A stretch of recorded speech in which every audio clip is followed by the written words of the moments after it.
नमस्कार। आज आम्ही पोहोचलो आहोत की परभणी जिल्ह्याच्या डिगोळ गावातील एक जे तंडा ही वस्ती आहे, त्या तंड्यामध्ये तर पाहू शकतो की जे की शहीद भाई ह्या ठिकाणी आले होते। शहीद भाईनं काही ते त्यांच्या माध्यमातून काही जी आर्थिक मदत होती या कुटुंबाला आर्थिक मदत केली आहे। तर ह्या कुटुंबाचे जे घरचे होते, त्यांचे जे पती होते, ह्यांचे पती जवळपास मला वाटते पुण्यामध्ये काहीतरी कामानिमित्तानं गेले होते, तर एका PMTनं त्यांना धडक दिली। तर त्या PMT चालकानं वगैरे काय ह्यांच्याकडे पाहिलं नाही, तर पाहू शकतात। काय काय सांगाल ताई, कशा प्रकारे ॲक्सिडेंट झाला?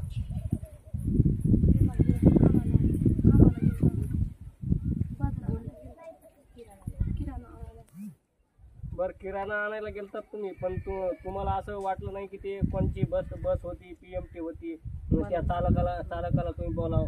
नाही, मला बस होती का जे की काल परवा समजा तुम्हाला भेट देण्यासाठी ते शहीद भाई आलते पाथरीचे, त्यांनी तुम्हाला काही त्यांच्या माध्यमातून आर्थिक मदत दिली, पुढे बी काही मदत करू बोलले, त्याची काही डॉक्युमेंट वगैरे त्याची चौकशी केली का तिथं?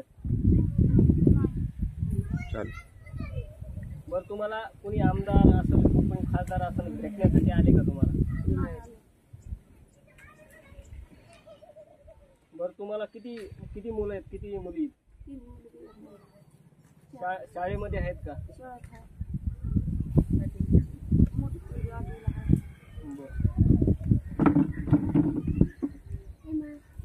पाहिलं तुम्ही, जे की शहीद भाई यांची भेट घेण्यासाठी आले होते, त्यांनी काही आर्थिक मदत केली ना, आणखी पुढील काही मदत करू असं त्यांनी सांगितलं। पण त्यांचे जे काही PM वगैरे केलेले जे डॉक्युमेंट असतील, ते डॉक्युमेंट काही ते आपल्याकडे आले नाहीत, आपल्याकडे आल्यावर त्याचा पाठपुरावा करू असं सांगितलं।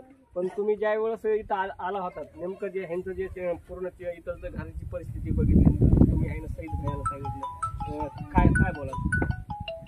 आम्ही शाखा ओपनिंगच्या वेळेस इथं आलात, त्यावेळेस इथली असं जे सांगितलं की 2 महिन्याखाली यात आमच्या इथल्या या संघातला माणूस कामानिमित्त पुणे या ठिकाणी गेले होते आणि तिथं काही किराणा आणायला गेला असता ते त्यांना PMTनं उडवलं असं त्यांना खबर घरच्याला कळाली। पण ते कुटुंब हवालदिल झालं, पण त्यांना आर्थिक मदतीची गरज होती। पण इथले स्थानिक आमदार असतील, खासदार असतील, ते यांनी इथं अजिबात फिरकले नाहीत। पण आम्ही शाखा ओपनिंगच्या वेळेस आमच्या या इथल्या कार्यकर्त्यांनी, शाखा प्रमुख नवनिर्वाचित राठोड असतील, आवे असतील, त्यांनी आमच्या कानावर घातलं आणि भैयाला मी असं सांगितलं की भैया इथं असं कुटुंब आहे, त्यांना आर्थिक मदतीची गरज आहे। तर भैयानं कसलाही विलंब न करता तात्काळ आम्हाला दुसऱ्या दिवशी 10,000 रुपयाची आर्थिक मदत दिली व पुढील कारवाई करण्यासाठी ते म्हणले आपण जास्तीत जास्त यांना मुख्यमंत्री सहाय्यताच्या निधीमधून 5-7 लाख रुपये मिळवून देऊ। त्यांच्याकडे जे कागदपत्र ते अपुरे असल्यामुळं कागदपत्राची पूर्तता झाल्यास पुढील कारवाई लवकरात लवकर भैयाच्या मार्फत त्यांना मदत मिळवून देण्याचे भैयानं आश्वासन दिले आहे। पाहिलं तुम्ही, आता सर्वत्र पाथरी विधानसभेमध्ये एक शहीद भैया ह्यांचा जे चेहरा एकदम उदयास आला आहे, एक नवीन चेहरा आहे, काहीतरी धडपड करायची, काहीतरी समाजासाठी काम करायचं।